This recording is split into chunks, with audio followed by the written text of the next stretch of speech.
안녕하세요. SA코리아에서 애널리틱스 쪽을 담당하고 있는 김대현 파트너입니다. 컨텐츠를 구성을 하다 보면 표준으로 제공하고 있는 차트나 테이블 말고도 때에 따라서는 특정한 이미지 기반의 피토그램을 사용을 한다든지 어떤 도형이나 여러가지 기호들을 필요로 할 때가 있습니다. 이러한 기타 오브젝트들에 대해서 함께 살펴보도록 하겠습니다.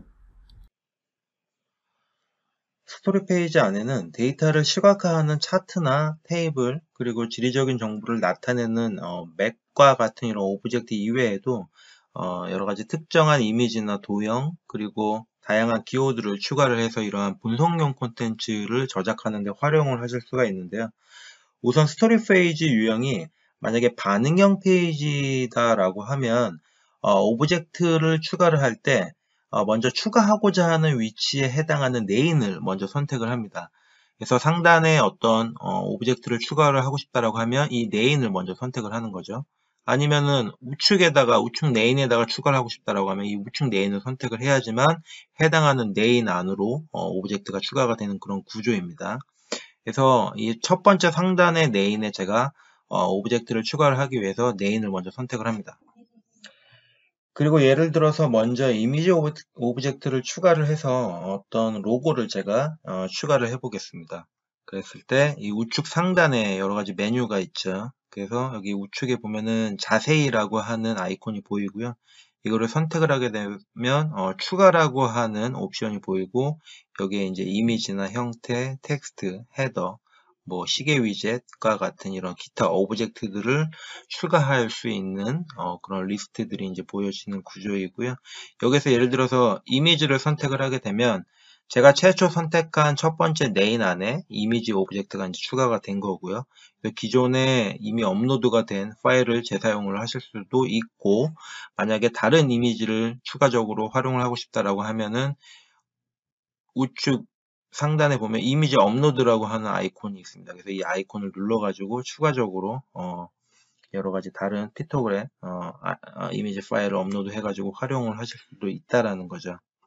이런 식으로 업로드가 된 이미지 파일은 이미지 라이브러리라고 하는데 이제 저장이 되는 그런 구조이고요. 하나의 동일 스토리 파일 안에 여러 개의 페이지에서 이런 업로드가 된 이미지 파일들을 재사용을 하실 수가 있습니다. 이렇게 이미지를 추가를 하게 되면은 기본적으로 내가 추가하고자 하는 네임의 공간이 충분하다라고 하면은 원본 파일의 크기가 그대로 적용이 되고요. 그거 말고 제가 이제 임의적으로 이런 형태로 드래그 앤 드랍하는 형태로 해가지고 이미지의 크기라든지 위치 등을 조절을 하실 수가 있습니다. 그리고 이렇게 추가가 된 오브젝트를 선택을 하게 되면 그 해당 오브젝트에 대한 기본적인 추가 액션을 할 수 있는 메뉴가 이제 제공이 되는데요. 여기서 이제 추가 액션을 선택을 하게 되면은 이러한 메뉴들이 보입니다. 그래서 이 추가라고 하는데 들어가면 하이퍼링크라고 해서 다른 스토리 파일의 특정 페이지로 이벤트를 걸어가지고 연계하는 그런 기능도 제공이 되고요. 이 해당하는 오브젝트에 대해서 의견을 추가를 할 수도 있습니다. 그 다음에 모바일 서비스를 할지 말지, 다른 페이지에 복사를 할지 말지, 이런 것들을 이제 선택을 할 수가 있고요. 예를 들어서 스타일 편집을 제가 선택을 하겠습니다. 그러면 이 해당 이미지 오브젝트에 대한 기본적인 서식을 컨트롤할 수 있는 게 이제 제공이 되죠. 그래서 뭐 배경을 준다든지, 테두리를 준다든지, 기본적으로 테두리를 만약 설정을 하면 색깔이라든지 너비, 스타일 같은 모서리 반경, 라운드 처리 이런 것들이 이제 제공이 되고요. 그 다음에 이제 하단에 보면은 이미지 속성이라고 해서 이 이미지를 내가 지정한 영역에서 커버 형태로 늘릴지 아니면은 원본 파일 크기를 그대로 적용할지와 같은 이런 속성들을 내가 정의를 할 수가 있다라는 거죠. 그리고 추가적으로 이 상단에 있는 네임에 제가 이 리포트, 이 페이지에 대한 타이틀을 넣고 싶다라고 하면은 동일한 방식으로 자세히에 상단의 메뉴에 있는 자세히에 추가에 들어가면은 텍스트라고 하는 게 있습니다. 근데 여기 보면은 텍스트라고 하는 게 있고 그 다음에 머리글이라고 하는 게 있는데 이 두 개의 역할은 굉장히 유사하고요. 이거에 대한 차이점은 이 머리글을 선택을 하게 되면은 상단에 위치가 이제 고정이 되는 그러한 차이점이 있습니다. 저는 일반적인 텍스트 오브젝트를 추가를 해갖고 제목을 입력을 해보겠습니다. 그래서 텍스트를 선택을 하게 되면 첫 번째 네임에 들어왔고요. 그래서 뭐 예를 들어서 코스트 오버뷰에 대한 리포트다, 페이지다 라고 이제 입력을 한 거죠. 이건 이제 지우겠습니다.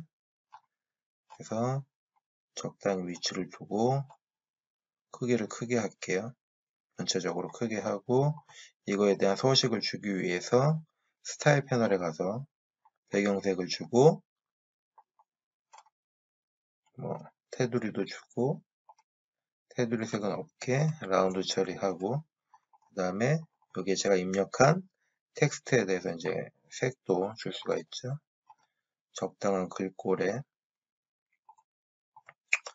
폰트 사이즈도 주고 이렇게 되면은 해당하는 페이지에 대한 텍스트 오브젝트를 통해서 타이틀을 간단하게 입력을 한 것을 제가 이제 시연을 보여드렸고요. 보통 이런 기타 오브젝트나 차트, 테이블은 다른 강의 영상에서 확인을 하셨겠지만 반응형 페이지하고 캔버스 페이지에만 추가를 하실 수가 있고요. 이 그리드 페이지에는 입력을 못합니다. 그리드 페이지는 only 테이블인 거고요. 그러면 이 반응형 페이지하고 캔버스 페이지를 활용을 했을 때 기타 오브젝트들을 추가를 했을 때 차이가 뭐냐라고 했을 때 예를 들어서 자세히의 추가의 형태를 제가 한번 해보겠습니다. 그래서 뭐 적당한 여기에 보면은 뭐 기본적인 이런 선, 사각형, 서클 모양의 이런 기본적인 도형이 제공이 되고 이것도 SVG 파일 형태의 업로드가 가능합니다. 그 다음에 뭐 이런 기본적인 도형들이 이제 제공이 되는데 이런 것들은 다 커스터마이즈를 하실 수가 있고요. 간단하게. 그래서 제가 예를 들어서 표준으로 제공하는 특정 도형을 한번 삽입을 해 보겠습니다. 그러면 이렇게 얘 같은 경우에는 지금 반응형 페이지에다가 삽입을 했을 때 위치 조절이 힘들죠. 자, 그리고 이렇게 오브젝트 간에 중첩이 안 됩니다. 중첩이 안 되고 이렇게 자동으로 정렬이 되는 그런 모습을 확인을 하실 수가 있고요. 이거를 만약에 제가 복사를 해가지고 캔버스 페이지에다가 붙여놓겠습니다. 그러면 이건 이제 자유자재롭게 이렇게 오브젝트 간에 중첩이 가능합니다. 그래서 적당한 형태의 표현이 가능하다라는 거죠. 그래서 이런 기타 오브젝트를 포함을 해서 시각화 컴포넌트들을 추가를 했을 때 반응형 페이지와 캔버스 페이지 간의 그런 차이점이 있다라는 것도 참고적으로 알고 계시면 좋을 것 같습니다. 그리고 그 이외에도 뭐 추가해 보면 시계 위젯이라고 해가지고 이런 기본적인 시계 형태를 제공을 하고요. 또 여기에서 이제 스타일 패널에 들어가면은 뭐 로고를 넣을지 말지, 시간 형태는 뭘로 표현을 할지, 일자 형태는 어떻게 표현을 할지 이런 것들도 이제 추가적으로 디파인을 하실 수가 있습니다.